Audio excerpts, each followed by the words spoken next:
But one of the fastest growing cities in the nation, according to the U.S. Census, is New Braunfels. It is perhaps best known for Wurstfest and tubing and, of course, the German food. But back in 1845, it was nothing more than a small German settlement struggling to survive. In tonight's History Untold, Jesse Degollado tells us about plans to honor the many who died not long after they finally arrived in what is now known as New Braunfels. Long before there was the iconic bandstand and the roundabout encircling Main Plaza and the New Braunfels we know now, many of the first German families who settled here died within the first 2 years after crossing the unforgiving Texas frontier. A lot of people had pneumonia. A lot of people had dysentery. They might have been ill on the way up here and died when they got here. Common cold could kill you back then. Of course, the Texas heat would have gotten to them.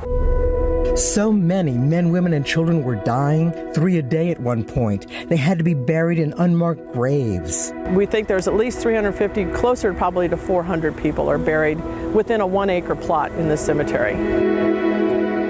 It's the area marked off by large blocks of limestone. Ground-penetrating radar showed they weren't in a mass grave, they were buried individually.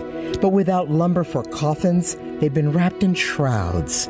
Some of their descendants have placed markers nearby, yet Lynn Thompson on the city's Parks Department Cemetery Committee says so far, less than half of the needed $125,000 has been raised to turn an unmarked field of graves into a lasting memorial.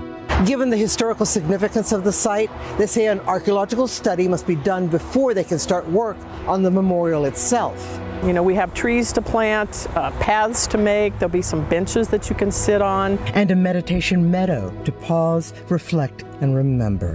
Kind of a place of calm repose that people can come and honor their relatives. The founding families who never got to realize their dreams in a new land. In New Braunfels, Jesse Degollado, KSAT 12 News. Keep up to date with all of San Antonio's top news, weather, and so much more by clicking the like and subscribe buttons below. And once again, thanks for watching KSAT.